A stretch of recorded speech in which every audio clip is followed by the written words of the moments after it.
Muchas gracias, doctor Calatayud. A continuación, voy a presentar lo que es la respiratoria aguda en pacientes con COVID-19.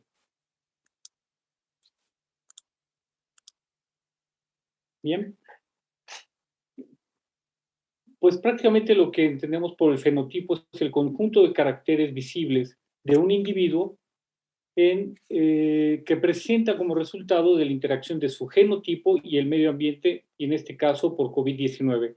Como ya vimos en las pláticas anteriores, existe una muy estrecha relación entre el tipo o de desarrollo de enfermedad que va a presentar el paciente con infección por COVID con de alguna manera, con algunas alteraciones genéticas que nos van a dar esta caracterización del individuo.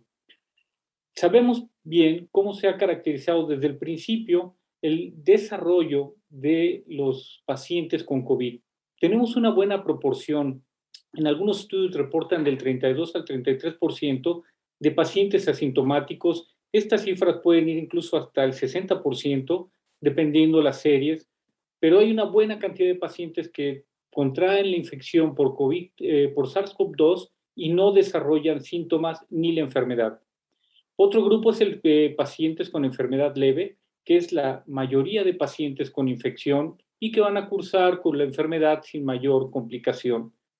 Los pacientes con enfermedad moderada, cuando se agrega ya hipoxemia, saturaciones menores de 90 que requieren suplemento de oxígeno, más o menos el 10%, y de esos están los que desarrollan la enfermedad grave, que van a requerir hospitalización, que es en un 20 a un 50% de estos pacientes que desarrollan la enfermedad moderada, la enfermedad grave, que van a desarrollar esta hipoxemia, que ya habló el doctor Carrillo, y los pacientes en estado crítico, que siempre han representado la menor proporción de pacientes, pero por la gravedad y las implicaciones con la mortalidad, son un grupo muy importante de pacientes y que finalmente desarrollan todo el proceso que ya hemos visto de insuficiencia respiratoria por COVID.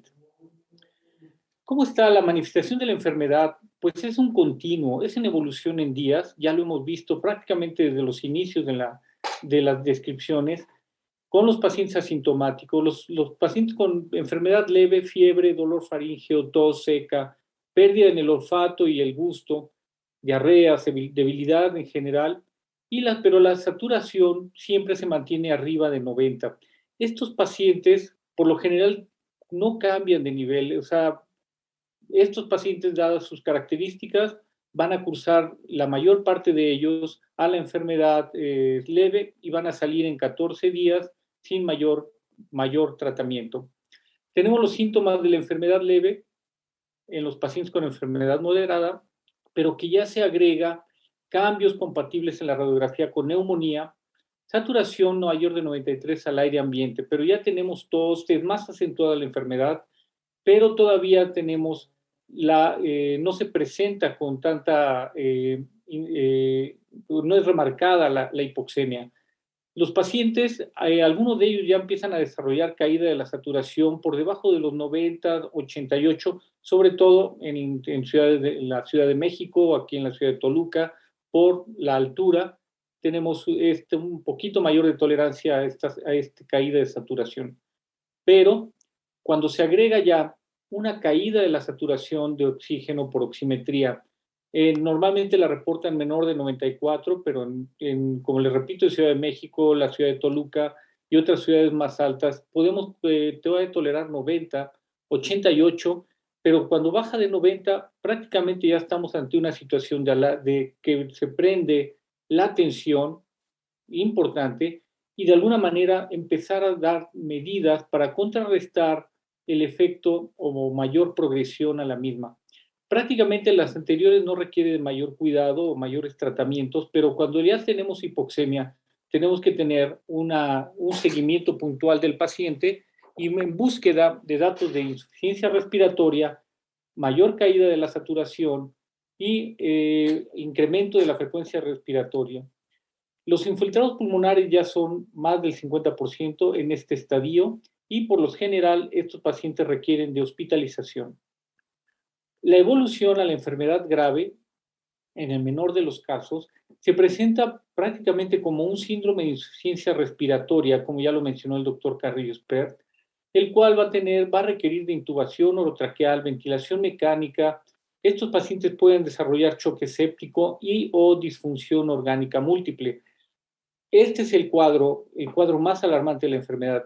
El problema del problema real del COVID, incluyendo esta variante Delta, es que no sabemos qué pacientes realmente van a ir desde un estado de presentación leve hasta la enfermedad grave. De ahí su importancia. No es que qué bueno que la mayoría tenga enfermedad leve, sino lo malo es que no sabemos de la proporción, aunque sea el 5%. Si consideramos que el día de ayer hubo cerca de 10,000 infecciones, pues imagínense el 5% de esas 10,000 infecciones tan solo ayer. La mortalidad en este grupo de pacientes es importante. Tan solo el día de ayer hubo 850 muertes en el país por insuficiencia respiratoria secundaria COVID. Es una cantidad considerable todavía de esta infección. Ese es nuestro panorama, este es nuestro grupo de pacientes, cómo se desarrollan, y los conocemos bien. Todos hemos tenido que entrar a atender pacientes de una u otra manera, todos estamos enterados de esta evolución. La enfermedad crítica por COVID-19, entonces, es síntomas respiratorios, principalmente en aquellos que requieren en la UCI. Un 74% en México requiere el soporte mecánico ventilatorio, y son pacientes en este momento, la mayor parte adultos, del sexo masculino y con presencia de comorbilidades. Esto no hay que olvidarlo, que son un factor asociado importante a la mortalidad. Ya mencionábamos la hipoxemia, cómo se va presentando, y esa caída súbita. El paciente puede estar 3, 4 días con saturando 70%. Tengo un paciente que apenas, no mío personalmente, pero sí me lo presentaron ya cuando estaba grave, que tuvo 3 o 4 días con hipoxemia, saturando entre 65, 70, y me lo decía con una tranquilidad que no había tenido ningún síntoma y que no había habido ningún problema, que ya estaba mejor porque saturaba 75. Esta hipoxemia hay que prestarle mucha atención, y siempre cuando ya tenemos la hipoxemia y la tos, tenemos por lo general los infiltrados pulmonares, y la evolución que lleva al agravamiento está en los últimos días, en los de 7 a 10 días de la evolución. Y en este grupo de pacientes sí hay una mortalidad considerable, sobre todo cuando están en UCI, en ventilación mecánica, llegan a tener mortalidades cercanas al 60-70%. Este ha sido todavía el reto en nuestra comunidad de médicos intensivistas, de cómo acotar o disminuir esto. Lo que hemos encontrado es que es una enfermedad de oportunidades, todo debe ser oportuno.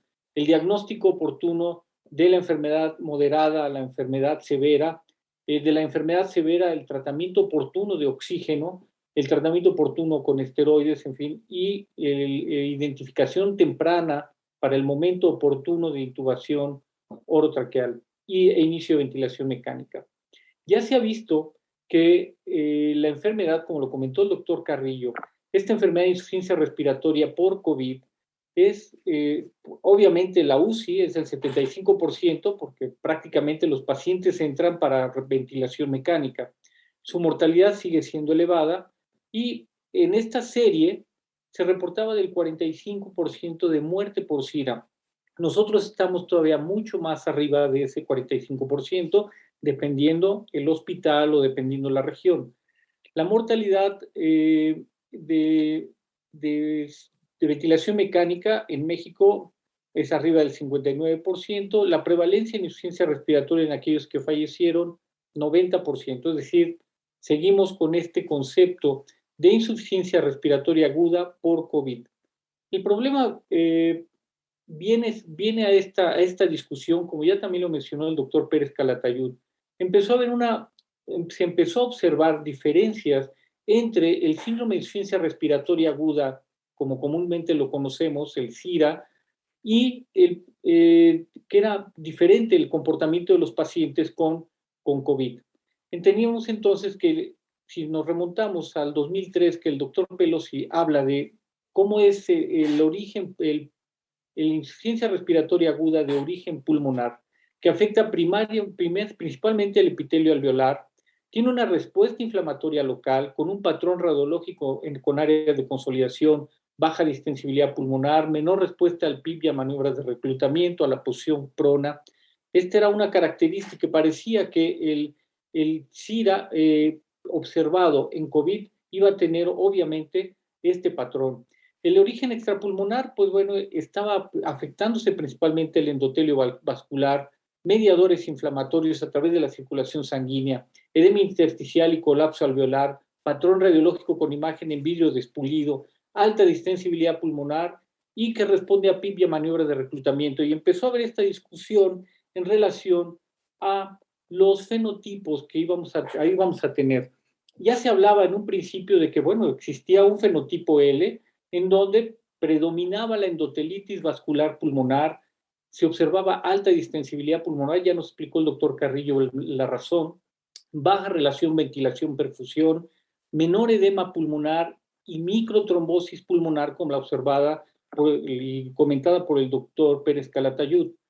Teníamos este fenotipo, pero también estaban los reportes de que no, de que los pacientes también seguían desarrollando insuficiencia respiratoria aguda, como lo había hecho como insuficiencia respiratoria aguda por otras causas, y a lo que le denominaron el fenotipo H, el cual tiene una alta distensibilidad pulmonar, hipoxemia, predominantemente por incremento en los cortocircuitos intrapulmonares, edema pulmonar de origen no cardiogénico y obviamente colapso alveolar. También, como ya se comentó, se favorece entonces una buena respuesta a la posición prona, a las maniobras de reclutamiento pulmonar. Recientemente el grupo del doctor Paolo Pelosi y en esta publicación el autor Roba y colaboradores encontraron o describieron que más bien se trata de un continuo de la lesión pulmonar e incluso agregan un intermedio entre el fenotipo H1 y el fenotipo 3 de colapso pulmonar, en donde, dependiendo de la forma, es como se va evolucionando hasta llegar a este tipo de proceso, en donde, siguiendo las formas, el fenotipo 1 tiene alteraciones en la relación ventilación-perfusión, tiene más áreas ventiladas, pero poco perfundidas o mal perfundidas, pesa menos, o sea, acumula menos líquido, menos edema, y en este tipo de pacientes es donde prácticamente estamos observando la hipoxemia silente. El fenotipo tipo 2 continúa con alteraciones en la relación ventilación-perfusión, pero ya empieza a haber zonas de consolidación y atelectasias y se hace más, continúa prominente la relación de hipoxemia, pero además ya tiene mayor peso por el líquido que va a ir acumulando. Finalmente, el paciente con fenotipo 3 tiene alteraciones en los cortocircuitos, shock intrapulmonar, consolidaciones y prácticamente es un pulmón difícil de ventilar, pequeño, y al que, bueno, de alguna manera se puede reclutar con posición prona y con medidas gentiles de ventilación mecánica.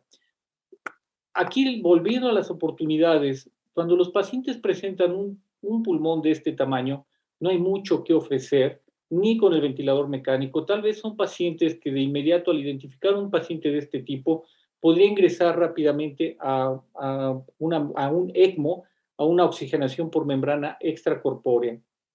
Entonces, este manejo o este conflicto de manejo en los pacientes graves con COVID más bien tiene que individualizarse e identificar en qué fase o en qué momento de estos tres estadios se encuentra el paciente.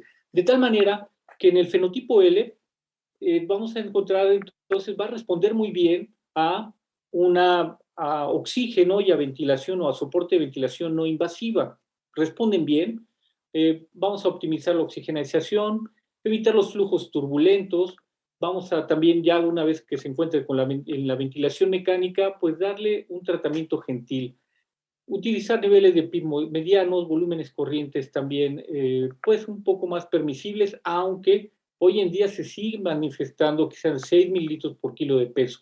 Todo depende de qué tan permisible es el paciente.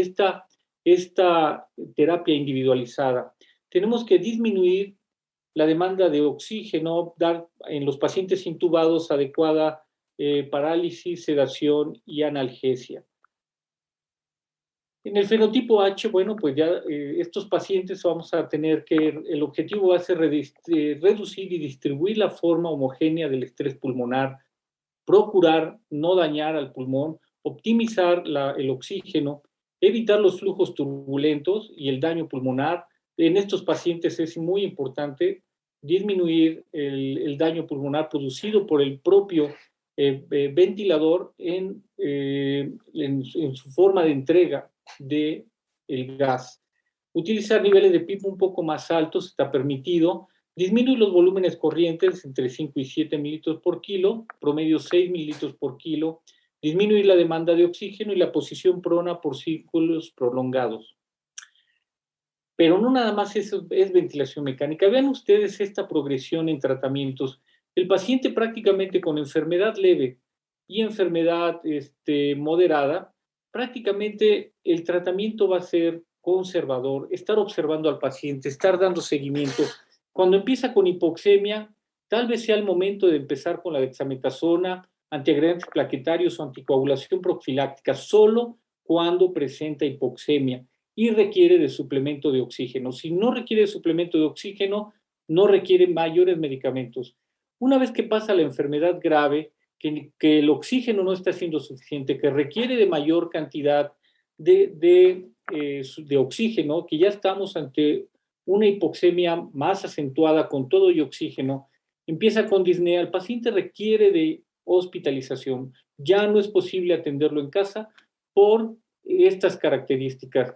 Requiere oxígeno de alto flujo, OSIPAP, posición prona, despierto, anticoagulación, porque ya vimos lo que sucede, como nos mostró el doctor Pérez Calatayud, esteroides si no se han administrado, mantener balance neutro de líquidos en 24 horas, evitar la autolesión producida por el incremento en la frecuencia respiratoria y que ese es el más dañino, o sea, esto es lo que más daña al paciente, el incremento de la frecuencia respiratoria por arriba de 25 y las grandes excursiones para jalar aire son las más deleterias para los pacientes. Un paciente con estas condiciones tiene que ser intubado tempranamente, no esperar a ver si mejora. Eso es muy riesgoso y va en contra de la salud de los pacientes. Finalmente, los pacientes que ya desarrollan síndrome de insuficiencia respiratoria aguda, pues requieren intubación orotraqueal oportuna. A los primeros 2 días no requerimos de estar esperando o contemplando al paciente hasta que retenga CO2 o haga una hipoxemia más refractaria. La ventilación mecánica pues va a depender del fenotipo en el que estamos observando, cuál de los 3 tipos estamos viendo y tenemos que proteger el pulmón. Tenemos que procurar o observar si requiere esteroides o no, anticoagulación, antibióticos para protegerlo o para tratar sobreinfecciones de la UCI, posición prona, balance de líquidos neutro en 24 horas. En caso de presentar lesiones extensas de tórax y dificultad para mantener un adecuado intercambio de gases con ventilador, de una vez consultar al equipo de ECMO para que tenga un ECMO temprano, no un ECMO tardío, donde ya poco se puede hacer. Estos pacientes vean el pulmón y no le va a caber el volumen, por más que le hagamos reclutamiento, posición prona, no lo vamos a mejorar, porque ya el paciente, si está muy avanzado y no estamos teniendo respuesta con el ventilador, requiere de otra medida terapéutica. Y siempre, siempre tener presente las consideraciones éticas, tanto para la intubación como para los procedimientos de soporte orgánico como diálisis, hemodiálisis y ECMO. Esto prácticamente ya estamos viendo una fase muy avanzada. El mejor paciente para evitar todas estas complicaciones, el que tenemos que darle todo, es el paciente con la enfermedad grave, bien tratado oportunamente. Pero bueno, También tenemos este síndrome post-COVID que estamos viendo día con día. Lo mismo, los asintomáticos no sabemos cuáles sean las consecuencias. El paciente ni se entera siquiera de que tuvo COVID. Pero los pacientes con enfermedad leve, muchos de ellos han presentado anosmia o disosmia, prácticamente, o cacosmia, algunos de ellos me han referido varios, disgeusia, tos por semanas, dolor de cabeza, síntomas leves que todavía persisten, pero sin mayor impacto. En algunos de ellos sí, y con enfermedad moderada, desarrollan ansiedad, fatiga fácil, tos, cefalea por semanas, pero ya empiezan a tener datos de síndrome de estrés postraumático, sobre todo aquellos que requirieron oxígeno en casa y que les fue difícil o que pasaron por todo este periodo de estrés. Recuerden que son pacientes que ya saben cuáles pueden ser las consecuencias de tener COVID. Los pacientes con enfermedad grave requieren oxígeno suplementario por semanas, debilidad, necesidad de rehabilitación pulmonar, llegan a desarrollar cuadros de ansiedad, síndrome de estrés postraumático, incapacidad por semanas en sus trabajos. Y aquí ya es donde empezamos a requerir de equipo multidisciplinario, nutriólogos, rehabilitación pulmonar, aunque lo podemos hacer desde la UCI, pero todo para evitar la progresión de este síndrome. En los pacientes con enfermedad crítica la cosa todavía se convierte más compleja. Mayor tiempo de hospitalización, mayor tiempo de ventilación mecánica, hospitalización por semanas, debilidad muscular, oxígeno suplementario continuo al egreso y a veces permanente por enfermedad restrictiva pulmonar crónica, rehabilitación pulmonar, rehabilitación muscular, incapacidad permanente en el trabajo, riesgo de complicaciones pulmonares post-COVID, riesgo de estrés postraumático, bueno, no riesgo, síndrome de estrés postraumático marcado, rehospitalizaciones o ingreso nuevamente al hospital por complicaciones propias de esta enfermedad que se está haciendo crónica, y muchos de ellos pueden llegar al trasplante pulmonar.